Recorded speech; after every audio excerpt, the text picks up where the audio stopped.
Hello दोस्तों, welcome back to my channel. और आज मैं जिस मूवी को एक्सप्लेन करने वाली हूँ उसका नाम है टेरर। ये मूवी हाल ही में रिलीज हुई है और अगर हम इसकी रेटिंग्स की बात करें तो इसकी IMDb rating 4.8 stars out of 10 है। तो दोस्तों, अगर आपको मेरा मूवी एक्सप्लेनेशन वीडियो पसंद आए तो प्लीज़ मेरे वीडियो को लाइक और मेरे चैनल को सब्सक्राइब करके मुझे सपोर्ट करें मेरा 1K सब्सक्राइबर फैमिली पूरा करने के लिए। तो देर नहीं करते और बढ़ते अपने मूवी एक्सप्लेनेशन की ओर।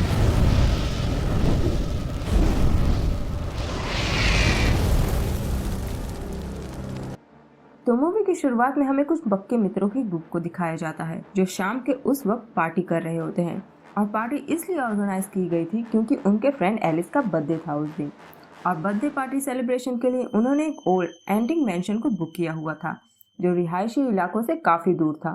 और उस पार्टी में एलिस को मिलाकर कुल 6 लोग थे, जिनमें पहले आती है एलिस और उसकी गर्लफ्रेंड पेज, और फिर लूकस और मैडलिन जिनका चक्कर चल रहा होता है, पैक्सटन जो कि एक पक्का वाला क्राइम पॉडकास्ट लवर होता है, और फिर आते हैं हैली और ग्रेंट जो कि पहले तो लवर्स थे लेकिन पार्टी में आने से पहले उनका ब्रेकअप हो गया था जो उनमें से किसी भी दोस्त को पता ही नहीं था। और तब ये न्यूज़ सुनते ही पूरा ग्रुप थोड़ी टेंशन में आ जाता है क्योंकि उन दोनों की जोड़ी ज़बरदस्त थी और सब उन्हें फ्यूचर में एक साथ देखना चाहते थे। और तभी बातों ही बातों में सबको रियलाइज़ होता है कि उन लोगों ने इतना ज़्यादा पी लिया कि सारी दारू की बोतल ख़त्म हो गई, लेकिन फिर भी उनसे बिना दारू के रहा नहीं जा रहा था और वो घर रिहायशी इलाकों से काफ़ी दूर था तो दारू मिलना नामुमकिन था। इसलिए वो विला के अंदर ही खोजबीन करने लगते हैं वाइन के लिए, ये सोचकर कि इतने बड़े विला में वाइन या विस्की कहीं तो ज़रूर मिलेगी। पर बदकिस्मती से उन्हें कुछ भी नहीं मिलता, लेकिन उन्हें एक दरवाज़ा नज़र आ जाता है जिस पर एक वार्निंग साइन था कि इस कमरे से दूरी बरते। लेकिन कहाँ कोई सुनने वाला था। लूकस बिना सोचे समझे लॉक तोड़कर अंदर एंटर हो जाता है जिसका रास्ता उन्हें बेसमेंट तक पहुंचा देता है। और उस बेसमेंट में उस मेंशन के प्रीवियस ओनर के काफ़ी सारे सामान भरकर रखे हुए थे जो काफ़ी ज़्यादा एंटिक नज़र आ रहे थे और शायद उसका शौक रहा होगा। लेकिन वो जिसके तलाश में वहाँ पर आए थे वो चीज़ उन्हें मिलती ही नहीं, बल्कि वहाँ पर पैक्सटन का एक बॉक्स मिल जाता है जिसके ऊपर कुछ साइन बने हुए थे और उसके अंदर टैरो कार्ड्स का एक डेक मिल जाता है उसे। फिर क्या था, सब में चुल मच जाती है कि दारू तो मिल नहीं रही, तो टाइम पास करने के लिए क्यों ना हम टैरो कार्ड से हॉरोस्कोप जानकर फन करें। और क्योंकि हैली को तो टैरो रीडिंग की नॉलेज थी ही तो सब उसे इंसिस्ट करने लगते हैं। तब हैली पहले तो हिचकिचाती है क्योंकि पहले तो वो कार्ड्स बहुत ही एंटिक और रियल लग रहे थे, और दूसरी दिक्कत ये थी कि एस्ट्रोलॉजिस्ट मोस्टली खुद के ही डेक से रीडिंग करते हैं और दूसरे के टैरो से रीडिंग करना रूल के एक तरफ से खिलाफ था। क्योंकि जैसे ही हैली रीडिंग के लिए बॉक्स को खोलती है वैसे ही तेज हवाएं बहने लगती है और हैली को तभी नेगेटिव साइन लगने लगता है। लेकिन तभी एली उसे इंसिस्ट करती है कि आज उसका बर्थडे है तो उसे उसकी बात माननी होगी, और वो तब आकर बैठ जाती है अपना हॉरोस्कोप रीड करवाने के लिए। तब मजबूरन हैली उसके लिए टैरो रीडिंग करती है जहाँ पर वो शफल करके 12 टैरो कार्ड्स को निकालती है और एक सर्कल में बिछा देती है जिसे ज़ोडिएक साइन मानकर चला जाता है। और 13वां कार्ड जो कि मोस्ट इम्पॉर्टेंट आउटकम कार्ड होता है और वही उस इंसान के हॉरोस्कोप को प्रिडिक्ट करने वाला होता है, उसे बीच में रख देती है। और एलिस का आउटकम कार्ड होता है हाई प्रिस्टेस का। तब हैली उसकी प्रिडिक्शन शुरू कर देती है और बताती है कि एलिस अपने आसपास के चीज़ों को जानने के लिए बहुत ही ज़्यादा क्यूरियस रहती है जो उसे अनजान जगह पर लेकर जाएगी। और वो तो सक्सेस की सीढ़ी चढ़ रही है, लेकिन हाई प्रिस्टेस उसे वार्न कर रही है कि थोड़ी स्लोली चढ़े। जिसके बाद आती है मैडलिन की पारी। इसका मेन कार्ड निकल कर आता है हैंग्ड मैन, जिसके बारे में हैली बताती है कि मैडलिन को टेक्नोलॉजी फेलियर का सामना करना पड़ सकता है और इस बार उसे प्रॉब्लम्स को देखकर भागना नहीं है बल्कि उसका सामना करना है। मतलब मैडलिन की रीडिंग के बाद जब पैक्सटन बाथरूम जाता है तब उसे बैल्कनी में कोई बैठा हुआ नजर आता है, लेकिन जैसे ही लाइट जलती है पैक्सटन देखता है कि ये तो सिर्फ कचरा है और उसकी थोड़ी जान में जान आती है। सीन शिफ्ट होता है जहाँ पर हैली पेज के हॉरोस्कोप को प्रिडिक्ट कर रही थी और पेज का मेन कार्ड निकल कर आता है द मैजिशियन, जिसके बारे में हैली प्रिडिक्ट करती है कि पेज को ऐसा फील होगा कि कोई उसे 2 डायरेक्शन में खींच रहा है और मैजिशियन उसे कुछ भी ठीक से देखने नहीं देगा। और पेज के रीडिंग के बाद बारी आती है पैक्सटन की, जिसका कार्ड निकल कर आता है द फूल। इसके मद्देनजर उसे रैश डिसीजंस लेने से बचना होगा और उसे सिर्फ अपने जान पहचान के लोगों पर ही भरोसा करना होगा। और पैक्सटन अपने फ्रेंड्स के लिए ऐसे समय पर हाजिर होगा जब उसके फ्रेंड्स ने एक्सपेक्ट नहीं किया होगा। और पैक्सटन के रीडिंग के बाद बारी आती है ल्यूकस की, जिसका कार्ड निकल कर आता है द हर्मिट। और उस कार्ड के मद्देनजर हैली उसे बताती है कि उसकी फाइनेंशियल सिचुएशन थोड़ी सुधरने वाली है और प्यार के दरवाजे उसके लिए खुलने वाले हैं। लेकिन उसे केयरफुल रहना होगा क्योंकि हर्मिट की लाइट उसे गलत ट्रैक पर ले जा सकती है। जिसके रीडिंग के बाद ग्रैंट अनएक्सपेक्टेडली आकर बैठ जाता है रीडिंग के लिए, जिसका कार्ड निकल कर आता है द डेविल। और हेली तब प्रिडिक्ट करती है कि ग्रैंट अपने रिश्ते खुद खराब कर रहा है और उसे जल्द ही किसी अपने की सेक्रीफाइस करने की नौबत भी आ सकती है। और तब ये बात सुनते ही हेली और ग्रैंट में बहस होने लगती है और ग्रैंट गुस्से में उठकर वहाँ से चला जाता है और हेली तब कार्ड से खुद की प्रिडिक्शन करने लगती है। और तब हेली का मेन कार्ड निकल कर आता है द डेथ, जिसके दो मतलब होते हैं, जिंदगी की नई शुरुआत या सीधा मौत। और हेली के मामले में क्या है ये तो हमें मूवी में आगे पता चलेगा। दूसरे सुबह सब अपने अपने रास्ते निकल लेते हैं और जाते जाते रास्ते में पैक्सटन उन्हें अपने क्राइम पॉडकास्ट सुनाकर बोर करता है। और रास्ते में जब फ्यूल डलवाने के लिए रुकते हैं, लूकस प्रकट होकर सबको डरा देता है क्योंकि उस वक्त उसने $700 का रकम जीत लिया था स्क्रैच कार्ड से, जो हेली के प्रिडिक्शन के हिसाब से बिल्कुल सही जा रहा था। और फिर कुछ देर में तब एलिस अपने कैंपस में पहुंच जाती है और जब वो नहाकर बाहर निकलती है उसे बाहर एक बड़ा सा लैडर नजर आता है जो उसे समझ में नहीं आता कि किसने रखा, तो वो ऊपर करके अपने कमरे में चली जाती है। तब कोई उसके दरवाजे पर आकर नॉक कर देता है और जब वो बाहर निकलती है उसे चेकआउट करने के लिए, वो लैडर वापस से नीचे आ गया था और एलिस को तब लग रहा था कि शायद उसका कोई फ्रेंड उसके साथ में शरारत कर रहा है और इसलिए वो उस सीढ़ी पे चढ़कर ऊपर जाती है।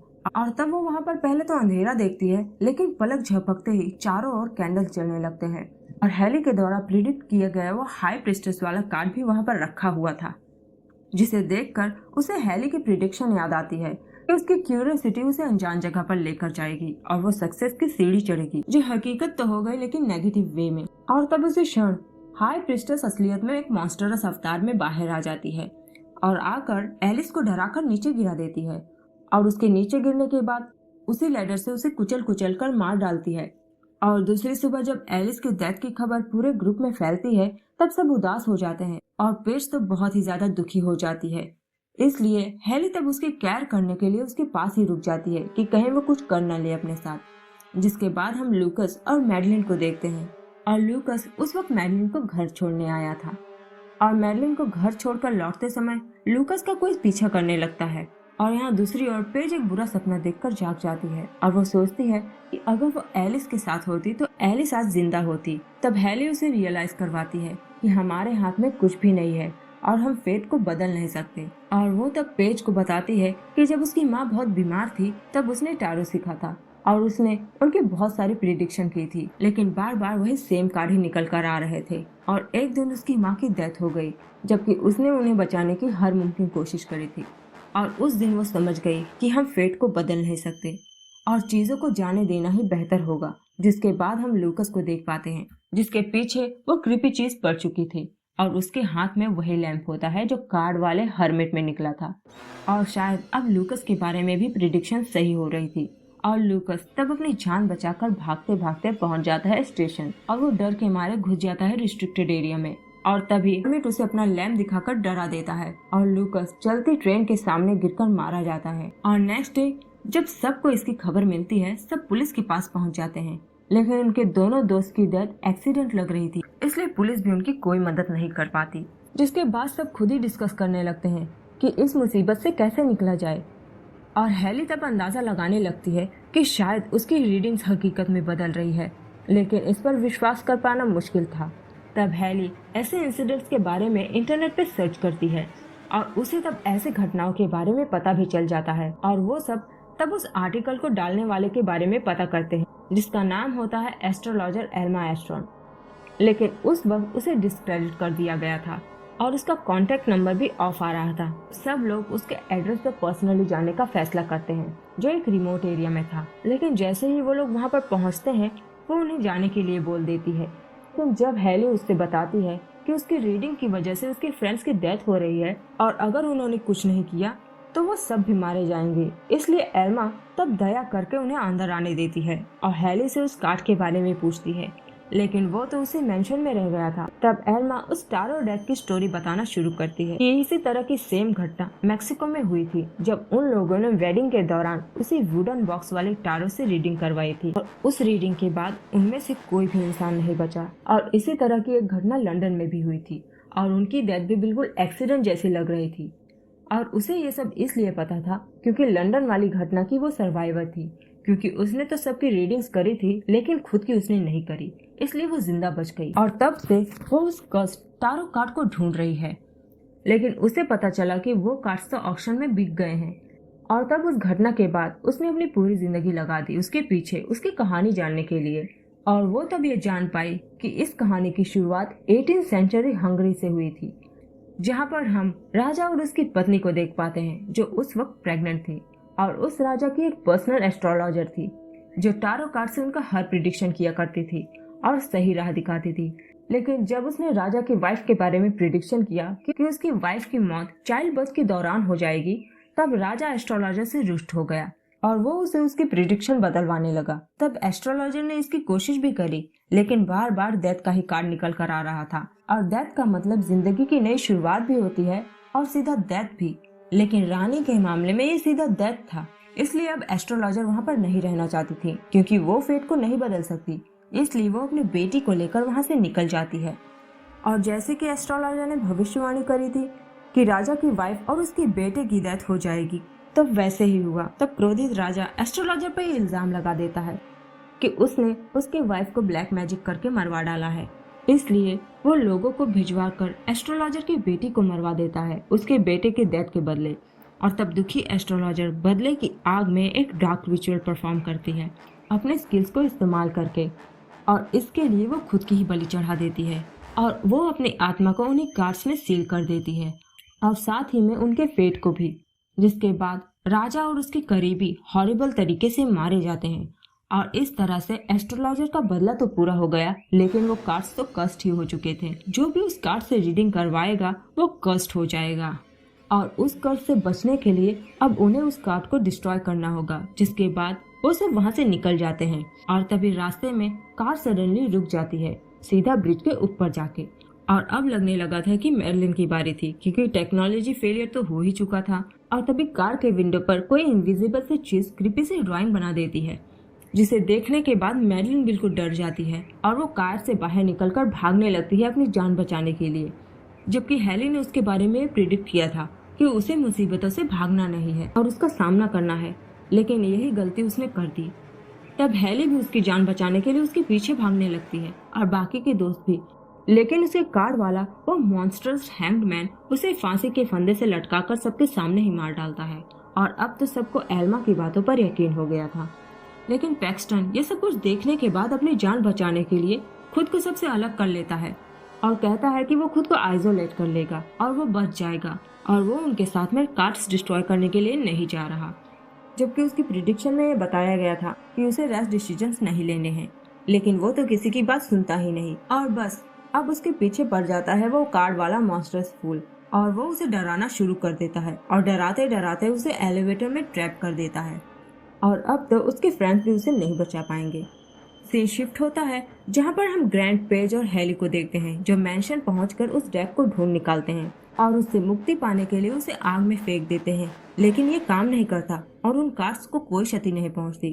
तब उन्हें एल्मा को वहाँ पर बुलाना पड़ता है और तब एल्मा वहाँ पर आती है और उन्हें बताती है कि वो एस्ट्रोलॉजर शेप शिफ्टर की तरह काम करती है और वो कार्ड के हर कैरेक्टर का रूप धारण करके सबको मारती है। जिसके बाद वो रिचुअल करके उस एस्ट्रोलॉजर को वहाँ पर बुलाती है, लेकिन एस्ट्रोलॉजर के आते ही एल्मा बिल्कुल फ्रीज हो जाती है। जिसके बाद वो एस्ट्रोलॉजर एल्मा की ही रीडिंग करती है, जिसमें फाइनल आउटकम कार्ड निकल कर आता है 6 ऑफ स्वॉर्ड्स, जिसके तुरंत बाद ही वो एल्मा को इनविजिबली खींच ले जाती है। और तब बाकी के बचे 3 दोस्त अपनी जान बचाकर भागने लगते हैं और तब उनके सामने एल्मा की लाश नजर आती है, जिसके बॉडी पर 6 तलवारें स्टैब करके उसे मार दिया गया था। और पेज इसी दौरान उनसे बिछड़ जाती है और यहाँ दूसरी ओर मैजिशियन का भी खेल शुरू हो चुका था पेज के साथ में। और पेज तब अपने सामने बहुत सारे ऑडियंस को देखती है जो उस वक्त मैजिशियन का शो देखने के लिए आए थे और वो वहाँ पर उस क्रीपी मॉन्स्टरस मैजिशियन को भी देखती है।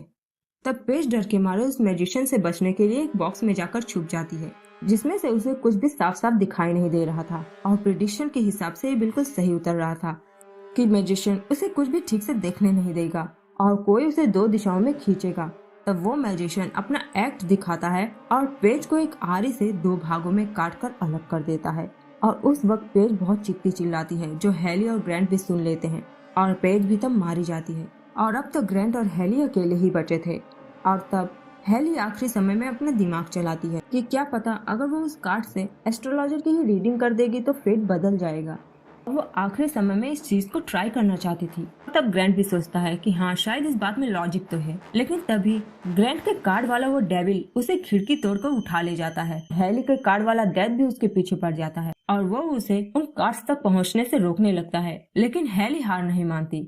और तब एक समय पर वो डेथ आकर हेली को दबोच लेता है और जैसे ही हेली का दम घुटने लगा, ग्रैंट सही समय पर आकर हेली को बचा लेता है और हेली तब कार रीड करने के लिए भागती है। लेकिन ग्रैंट की जान तब भी खतरे में थी क्योंकि उसके कार वाला वह डेविल उसे हेल की तरफ घसीट कर ले जा रहा था, जहाँ पर सिर्फ अंगारे धधक रही होती है। और यहाँ हेली जैसे ही एस्ट्रोलॉजर की टारो रीडिंग करती है, वो अपने प्रवचन शुरू कर देती है कि एस्ट्रोलॉजर पेन में है और जो खो चुका है वो वापस नहीं आएगा, तो हमें उसे जाने देना चाहिए। लेकिन ये सब तो एस्ट्रोलॉजर को पहले ही पता था और शायद इसीलिए वो गुस्से में आकर उसका गला दबा लेती है। लेकिन हेली तब उस एस्ट्रोलॉजर को बताती है कि उसका आउटकम कार्ड डेथ निकल कर आया है, जिसका उसके केस में सिर्फ एक ही मीनिंग मतलब डेथ, और अब उसका समय समाप्त हो चुका है। और तभी कर्स रिवर्स हो जाता है और वो मुक्ति की ओर बढ़ने लगती है। और हमें ये भी पता है कि हेली और एस्ट्रोलॉजर का सेम आउटकम कार्ड निकल कर आया था, द डेथ। लेकिन शायद हेली के लिए एक जिंदगी की नई शुरुआत थी, क्योंकि तब तक हेली और ग्रैंट के बीच में सब कुछ ठीक हो गया था और ग्रैंट की भी जान बच चुकी थी। और वही एस्ट्रोलॉजर के लिए अब इस दुनिया से जाने का समय हो गया था। और तभी उसकी रिफ्लेक्शन, कार्ड वगैरह सब कुछ जलकर राख हो जाते हैं और तब सबको कर्स से मुक्ति मिल जाती है। तब दोनों जैसे ही खुशी खुशी मैंशन से बाहर निकलने लगते हैं, तभी पैक्सटन एक ब्लैक कार लेकर नजर आता है।